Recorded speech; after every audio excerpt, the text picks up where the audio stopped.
Olá, eu sou Daniele Janguier e a convite do Grupo C Educacional estou aqui para apresentar a websérie Fique Ligado sobre crimes sexuais. Temos hoje duas convidadas que vão discutir sobre o caso Mariana Ferrer.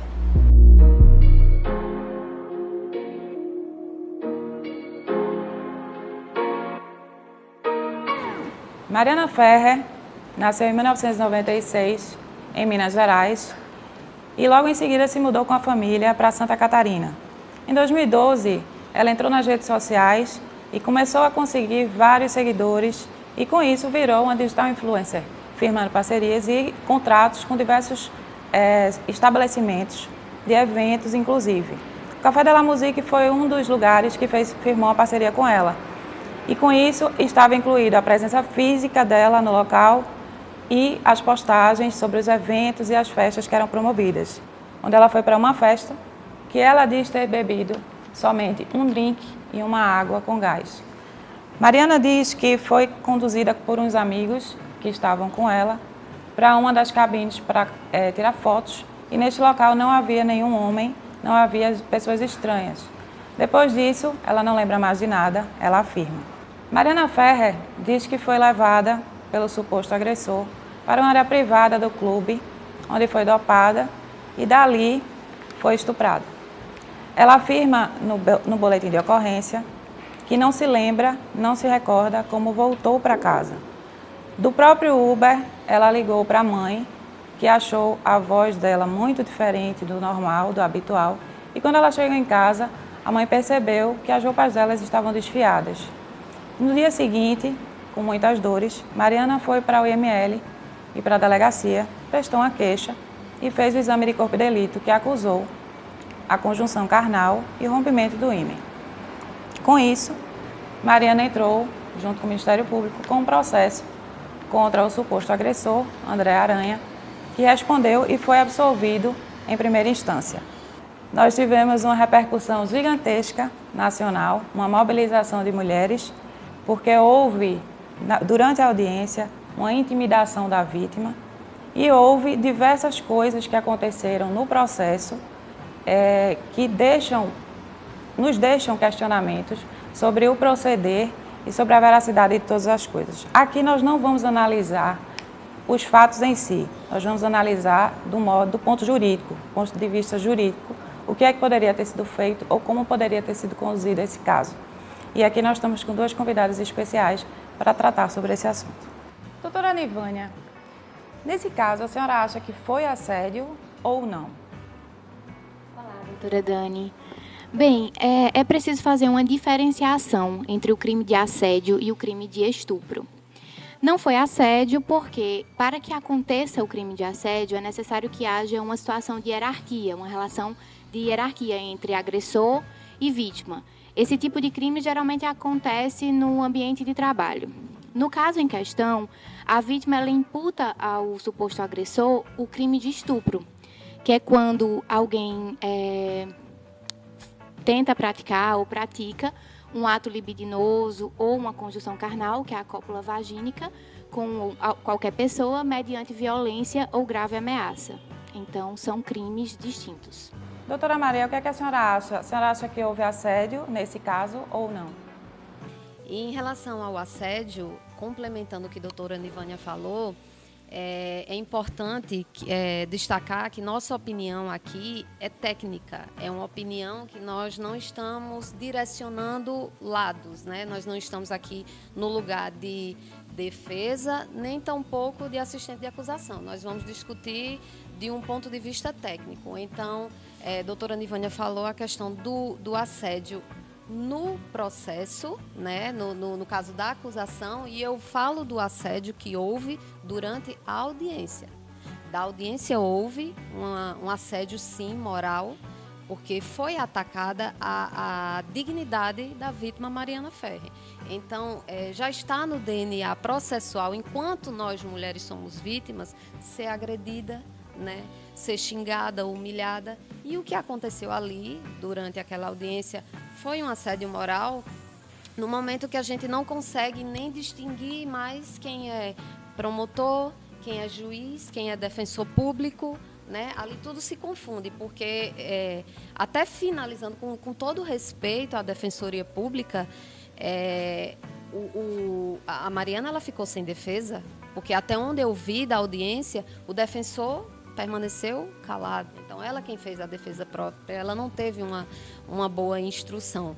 E aí eu falo, tecnicamente falando, analisando o que eu vi, porque eu não tive acesso, acho que a doutora Nivânia também não teve, nós não tivemos acesso aos autos, mas de um ponto de vista técnico, o que a imprensa divulgou e o que a gente viu, que todos vocês viram. Então, ali houve, sim, um assédio moral e que, inclusive, é causa de nulidade processual, que posteriormente o advogado dela deve alegar uma nulidade processual, porque ela foi revitimizada, né? Que a criminologia ela estuda a vitimologia, estuda a revitimização, e aí tem a vitimização primária, secundária e terciária. A primária é quando atinge os bens da vítima, né? A moral dela. A secundária é quando a própria justiça coloca ela em situação hostil, a vítima em situação hostil. E a terciária é quando a família, os colegas que não colaboram, que não dão força para que a vítima vá fazer o registro da ocorrência. Então, ali houve, sim, uma revitimização. Eu vou aproveitar a sua fala e já puxar o gancho para a próxima pergunta. Exatamente o constrangimento da vítima em audiência por parte de um dos advogados. Isso é uma prática comum no direito criminal? É uma prática que é permitida ou é acolhida pela justiça como uma coisa comum, ou é uma coisa que está tentando ser combatida? Eu gostaria da sua opinião pessoal, já que a senhora tem uma tese sobre isso. Sim, nesse caso é estudo de pesquisa meu. Eu até palestrei na Conferência Nacional da Mulher Advogada sobre esse tema, que inclusive ele não era muito abordado. Hoje em dia ele veio muito à tona por conta do caso Mariana Ferrer, que trouxe prospecções maiores para o tema, mas nós já tivemos casos de repercussão também nesse sentido.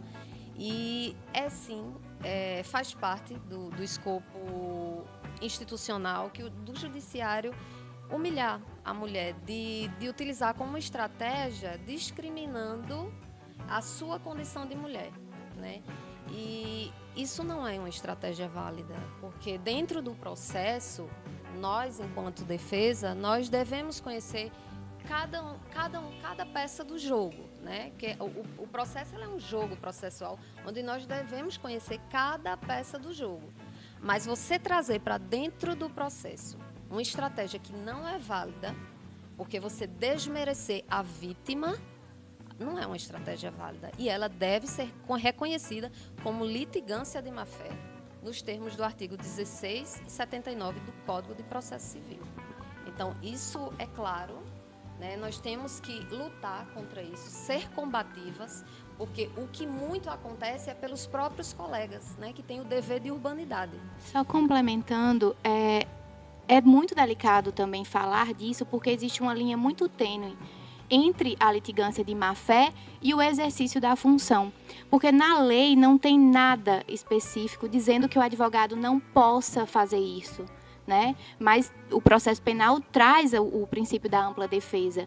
Então, eu acredito que esse termômetro do que vai ser possível daqui em diante ou não, ele depende muito da reação do próprio juiz, do promotor durante a audiência, da própria sociedade, né? Então, quando essas reações começam a ser de repúdio, como aconteceu no caso Mariana, eu acredito que venha contribuir para que mudanças ocorram. Porque, como eu disse, é uma linha muito tênue entre a litigância de má-fé e o exercício da função. O que é que caracteriza um estupro de vulnerável? A senhora acha que nesse caso de Mariana Ferrer foi comprovado, é comprovado, eu sei que a senhora não teve acesso aos autos integrais, mas pelo que se viu, pelo que se foi divulgado, a senhora acha que houve estupro de vulnerável? Veja bem, o estupro convencional é você praticar, né, conjunção carnal ou qualquer outro ato libidinoso mediante violência ou grave ameaça com qualquer pessoa. E aí a pena ela vai de 6 a 10 anos. No caso do estupro de vulnerável, ele vai incidir quando o crime ele é cometido contra menor de 14 anos ou contra qualquer pessoa que não possa oferecer resistência. Quem são essas pessoas? Um idoso, uma pessoa que esteja em coma, uma pessoa tetraplégica e uma pessoa que esteja alcoolizada, drogada, né, desacordada. Então, alguém que não possa oferecer resistência. E aí a pena é bem maior, ela vai de 8 a 15 anos. No caso Mariana, a acusação foi feita de estupro de vulnerável porque ela estaria drogada, ela estaria, né, ou muito alcoolizada ou realmente com alguma droga. O magistrado ele não entendeu que essa situação de vulnerabilidade ela foi comprovada. Então, por isso, ele foi absolvido. Ela diz ter tomado um coquetel, né, com gin, e no exame toxicológico, nem mesmo esse coquetel com gin, ele foi detectado. E aí, assim, pode realmente ter havido algum erro no momento do exame toxicológico. Existem drogas que podem não ter sido testadas e ter sido uma dessas drogas que poderia estar nela. Então, mas o que tem no processo e o que o magistrado entendeu é que essa situação de vulnerabilidade, ou seja, essa situação dela não conseguir oferecer resistência ou do consentimento dela ser inválido por ela estar numa situação de drogada ou alcoolizada, para ele não foi comprovado. Eu queria agradecer a presença das duas doutoras, excelentes explanações, excelentes colocações, realmente foi muito enriquecedor o debate.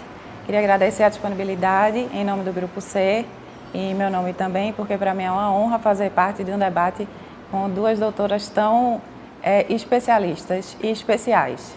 Queria agradecer também ao Grupo C pelo convite e queria lembrar vocês, para vocês não descolarem da telinha e ficarem ligados, acompanhando nas redes sociais do Grupo C Educacional. Tem mais websérie por aí, com mais temas polêmicos, para você não deixar de acompanhar. Fique ligado.